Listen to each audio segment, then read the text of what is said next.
C'est Séverine, bienvenue sur ma chaîne. Alors aujourd'hui je voudrais partager avec vous une expérience que j'ai menée la semaine dernière où j'ai littéralement vécu, alors que nous sommes en pleine crise du coronavirus, où j'ai vécu donc 2 jours totalement paradisiaques. Et je voudrais partager cette expérience pour vous prouver que même en période de crise, il est possible avec finalement très peu de choses de vraiment vivre 2 jours de sérénité. Alors je vais vous raconter comment j'ai fait. Tout d'abord, je resitue le contexte. Donc en fait, on était au tout début du confinement et donc moi j'avais mon fils, comme beaucoup de mamans, à garder, H24.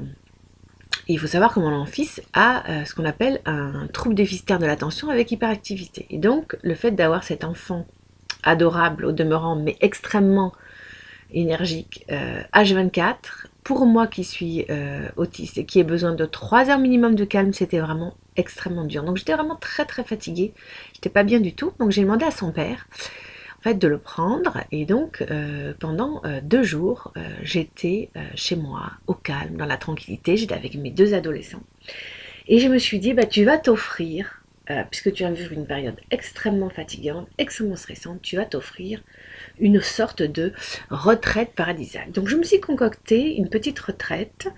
Il faut savoir que moi je pratique le yoga et la méditation, que je lis des magazines de yoga, que j'adore la nature. Donc voilà comment j'ai fait. Je me réveillais tranquillement le matin. J'écoutais mon corps. Je me levais quand je me sentais en forme. Je prenais vraiment du temps pour sortir de mon lit.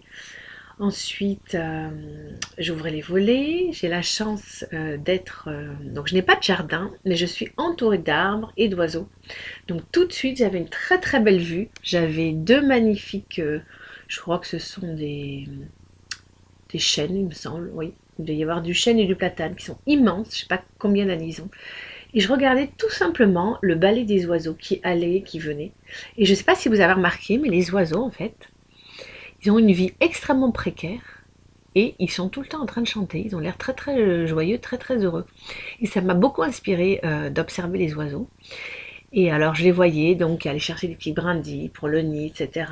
Je les entendais gazouiller. Et rien que ça, prendre le temps en fait de me réveiller tranquillement avec la nature. Je me levais presque en même temps que le soleil, vers 7 heures, et voilà. Et je faisais une petite méditation. J'allumais une bougie, puis voilà, et je demandais en fait à l'univers, je demandais voilà, au soleil de me donner sa force, sa sérénité.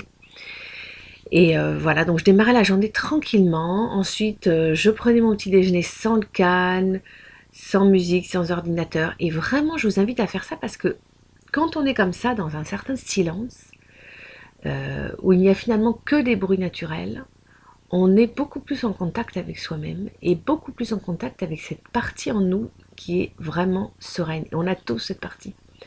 Et la journée, en fait, se poursuivait, en fait. Je faisais un petit peu de yoga, je faisais un petit peu de méditation, j'écoutais de la musique. En fait, je faisais que des activités extrêmement nourrissantes, des activités constructives. Ensuite, j'en profitais aussi pour me promener.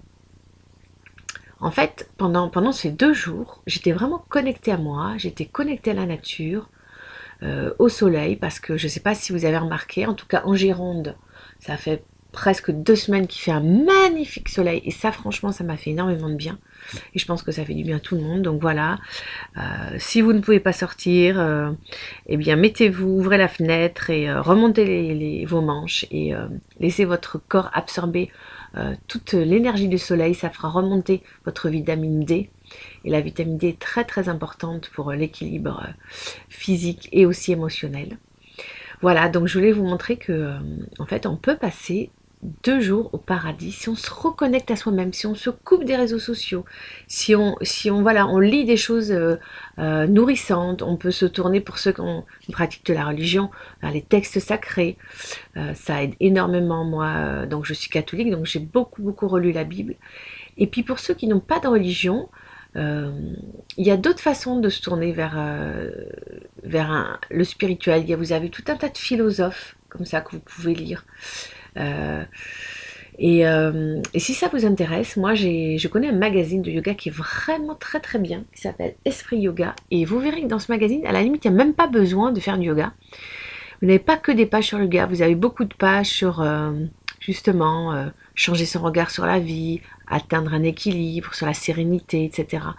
Et c'est vraiment, je vous recommande ce magazine Esprit Yoga parce que c'est vraiment un magazine qui m'aide beaucoup dans ces jours de confinement. Voilà, mais j'espère que ce podcast vous aura apporté un peu de sérénité. Et si vous avez des questions, n'hésitez pas à me les mettre en commentaire. À bientôt sur ma chaîne.